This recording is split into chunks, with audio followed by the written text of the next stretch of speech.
Assalamualaikum warahmatullahi wabarakatuh. Di video kali ini, kami dari kelompok 5, yaitu yang beranggotakan Saya sendiri, Ayu Rizkia Amalia.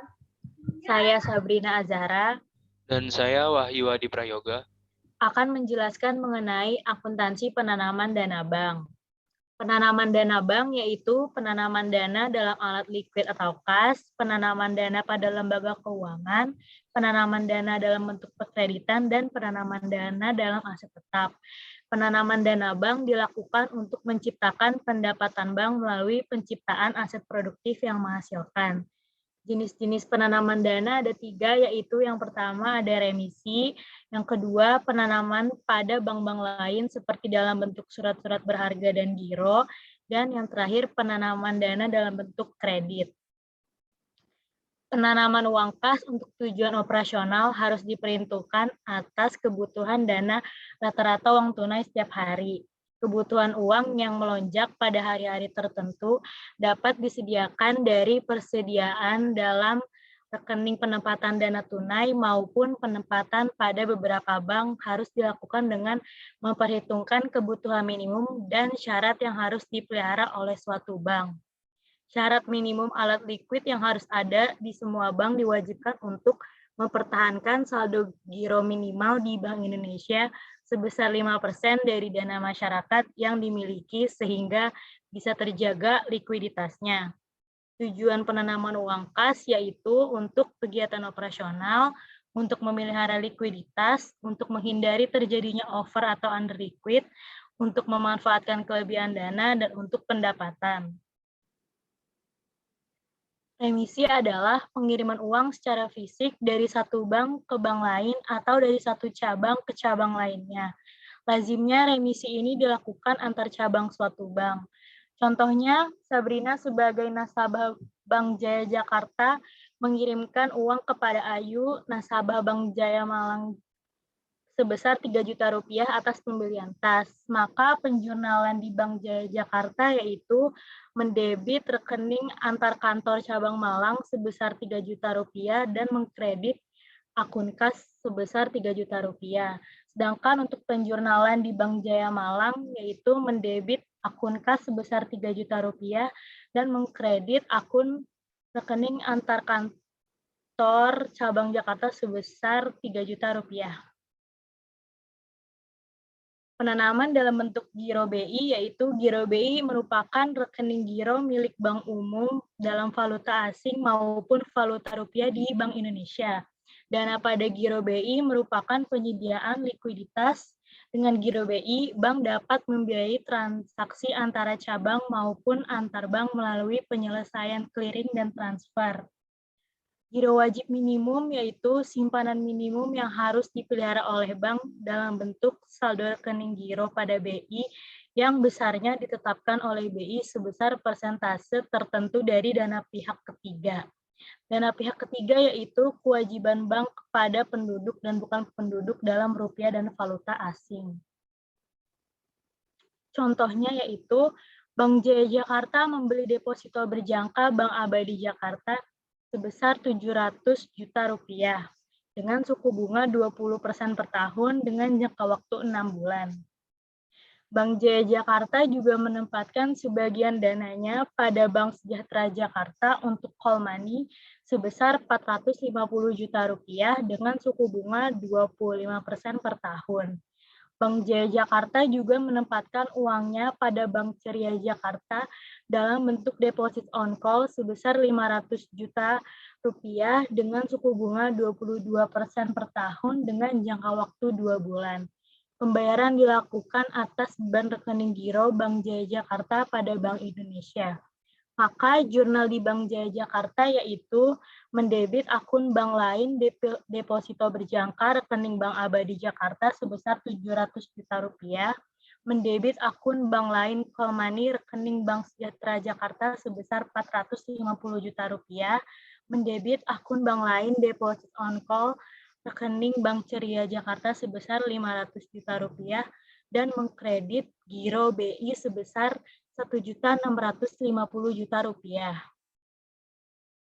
Pada saat penerimaan bunga, Bank Jaya Jakarta akan membuat jurnal, yaitu mendebit akun bank lain giro rekening Bank Abadi Jakarta sebesar 11.666.666,7 perak rupiah, mendebit akun bank lain giro rekening Bank Sejahtera Jakarta sebesar 9.375.000 rupiah, mendebit akun bank lain giro rekening Bank Ceria Jakarta sebesar 9.166.666,67 perak rupiah, dan mengkredit akun pendapatan bunga penempatan deposito berjangka sebesar 11.666.666,7 perak rupiah, mengkredit akun pendapatan bunga penempatan call money sebesar 9.375.000 rupiah, dan mengkredit pendapatan bunga penempatan deposit on call sebesar 9.166.666,67 rupiah. Untuk cara mencari bunganya yaitu bunga per tahun dibagi 12 bulan dan dikali 700 juta untuk deposito berjangka, dan begitupun rumusnya untuk call money. Untuk selanjutnya itu ada surat berharga. Penanaman uang dalam bentuk surat berharga bersifat sementara dan untuk dijual kembali saat diproyeksikan adanya keuntungan dari surat berharga tersebut. Kriteria dari surat berharga ini ada 3. Yang pertama, mempunyai pasar yang dapat diperjualbelikan segera. Yang kedua, untuk dijual segera bila ada kebutuhan dana. Dan yang ketiga, tidak dimaksudkan untuk menguasai perusahaan lain. Jenis-jenis surat berharga banyak macamnya. Yang pertama, ada saham, wesel, obligasi, sekuritas kredit, dan surat berharga lain yang lazim diperdagangkan di pasar uang dan pasar modal. Selanjutnya kita masuk ke transaksi surat berharga untuk transaksi pembelian. Kasus. Pada tanggal 31 Juli, Bank Mega membeli selembar obligasi PT Jasa Marga yang berjangka waktu 10 tahun dengan nilai nominal 10 juta rupiah. Pada kurs sebesar 98% dan suku bunga sebesar 15% setahun dibayarkan setiap tanggal 1 Juni dan 1 Desember. Pencatatannya dilakukan dengan cara mendebit akun surat berharga obligasi sebesar 10 juta rupiah, mendebit pendapatan bunga obligasi sebesar Rp250.000, mengkredit pendapatan premi obligasi yang ditangguhkan sebesar Rp200.000, dan mengkredit kas sebesar Rp10.050.000. Pada tanggal 31 Desember, obligasi harus disajikan di neraca dan diamortisasi dari pendapatan yang ditangguhkan dengan jurnal pencatatan debit pendapatan premi obligasi yang ditangguhkan sebesar Rp200.000 dan kredit pendapatan premi obligasi sebesar Rp200.000. Selanjutnya ada akuntansi surat berharga untuk transaksi penjualan. Bank ABC menerbitkan 100 lembar obligasi dengan nilai 1 juta dengan suku bunga 12% per tahun. Dilakukan dengan pencatatan mendebit akun kas sebesar 100 juta rupiah dan mengkredit akun hutang obligasi sebesar 100 juta rupiah. Setiap tanggal jatuh bunga tiap bulan, Bank ABC harus menyisihkan bunga sebesar 1% atau 1 juta dan ditempatkan pada rekening titipan sampai pemegang obligasi menjual kembali kepada bank. Pencatatannya dilakukan dengan cara mendebit biaya bunga obligasi sebesar 1 juta dan mengkredit hutang bunga obligasi sebesar 1 juta. Bila Tuan Wahyu pemegang obligasi yang juga nasabah Bank ABC Pusat hendak mencairkan 10 lembar obligasinya setelah melewati tanggal jatuh bunga, maka jurnalnya adalah mendebit akun hutang bunga obligasi sebesar 1 juta, mendebit hutang obligasi sebesar 10 juta rupiah, dan mengkredit giro Tuan Wahyu 11 juta rupiah. Selanjutnya ada penilaian surat berharga pasar uang. Contohnya, Bank Omega membeli sertifikat Bank Indonesia dengan nominal 500 juta rupiah dengan suku bunga 12% per tahun. Bunga sertifikat Bank Indonesia diterima di muka dan jangka waktu selama 2 bulan. Pembayaran dilakukan atas beban rekening giro pada Bank Indonesia. Saat pembelian, transaksinya dicatat dengan mendebit akun surat berharga sebesar 500 juta rupiah, mengkredit akun pendapatan bunga SBI yang belum diamortisasi sebesar 10 juta rupiah, dan mengkredit akun BI Giro sebesar 490 juta rupiah.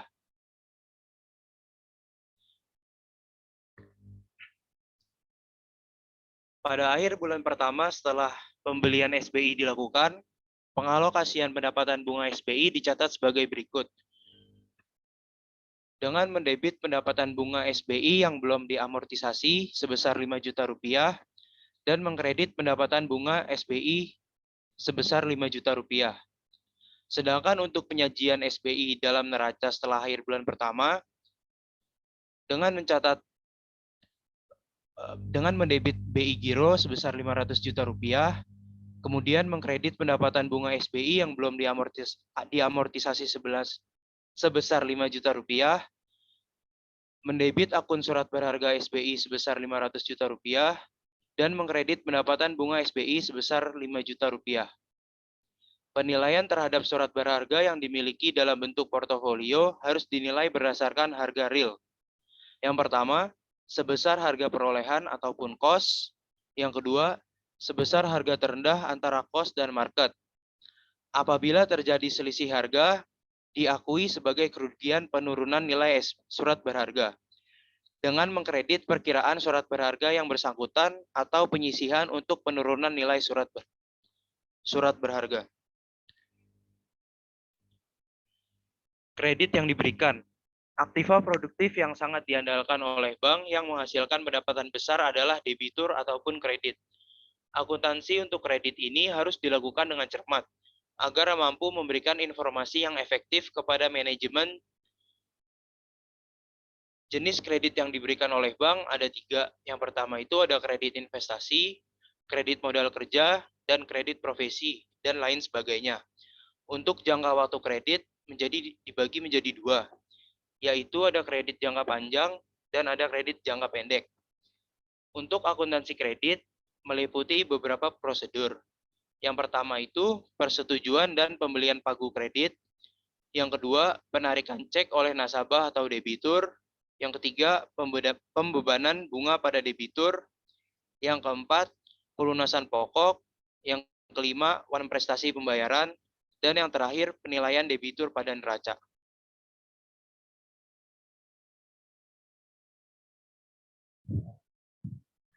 Pertama, persetujuan dan pemberian pagu kredit.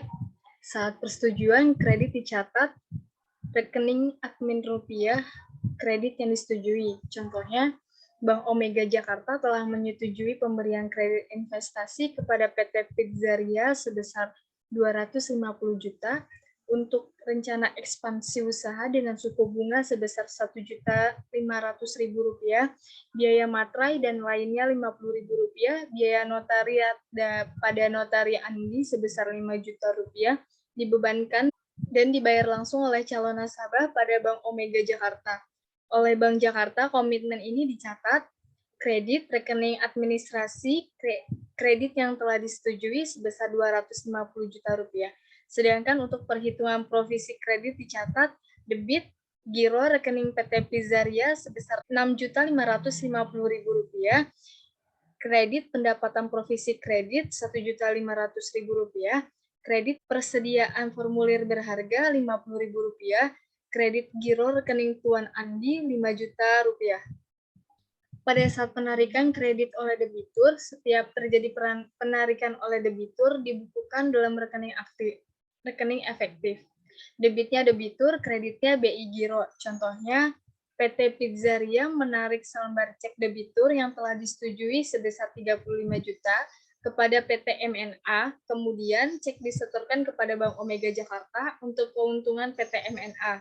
Nasabah Bank ABC Jakarta melalui clearing oleh Bank Omega Jakarta dibukukan debit debitur rekening PT Pizzaria sebesar 35 juta, kredit Bank Indonesia Giro sebesar 35 juta, dan dicatat pada rekening administratif, yaitu debit rekening admin rupiah, kredit yang disetujui 35 juta. Selanjutnya perhitungan bunga kredit. Besarnya bunga dihitung dari lamanya hari outstanding kredit. Pengakuan pendapatan bunga dilakukan dengan cara accrual basis atau saat jatuh tempo, dengan jurnal debit debitur tunggakan bunga, kredit pendapatan bunga debitur. Yang kedua, cash basis saat penerimaan, bila debitur merupakan non-performing loan, debitnya rekening admin tunggakan bunga debitur. Contoh, sampai akhir bulan PT Pizzaria tidak melakukan mutasi lagi, maka pencatatan bunganya sebagai berikut. Bunga 28% per tahun. Dengan cara accrual basis, debit debitur tunggakan bunga rekening PT Pizzaria sebesar Rp816.667. Kreditnya pendapatan bunga debitur Rp816.667. Pada saat penerimaan, debit rekening admin tunggakan bunga debitur sebesar Rp816.667. Selanjutnya pelunasan bunga. Dengan accrual basis, jurnalnya debit BI Giro dan kredit debitur tunggakan bunga. Dengan cash basis, debit jurnalnya debit BI Giro, kredit pendapatan bunga debitur. Rekening administratif dicatat dengan kredit rekening admin debitur tunggakan bunga. Pelunasan pokok pinjaman pada saat pelunasan kredit dicatat debit kas, kredit debitur rekening debitur. Selanjutnya, wan prestasi nasabah debitur. Bila terjadi wan prestasi dalam pelunasan pokok, maka pencatatan harus dipisahkan dari debitur yang masih aktif. Maka jurnalnya adalah debit debitur tunggakan pokok, kredit debitur rekening debitur.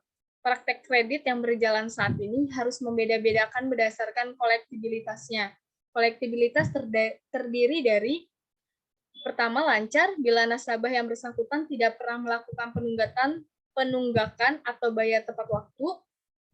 Kedua, kurang lancar, yaitu nasabah telah menunggak pelunasan bunga atau pokok pinjaman kurang dari 6 bulan. Ketiga, diragukan, nasabah telah menunggak pelunasan bunga atau pokok pinjaman lebih dari 6 bulan. Yang keempat, macet, diragukan nasabah telah tidak mampu lagi melunasi kewajibannya, baik bunga ataupun pokok.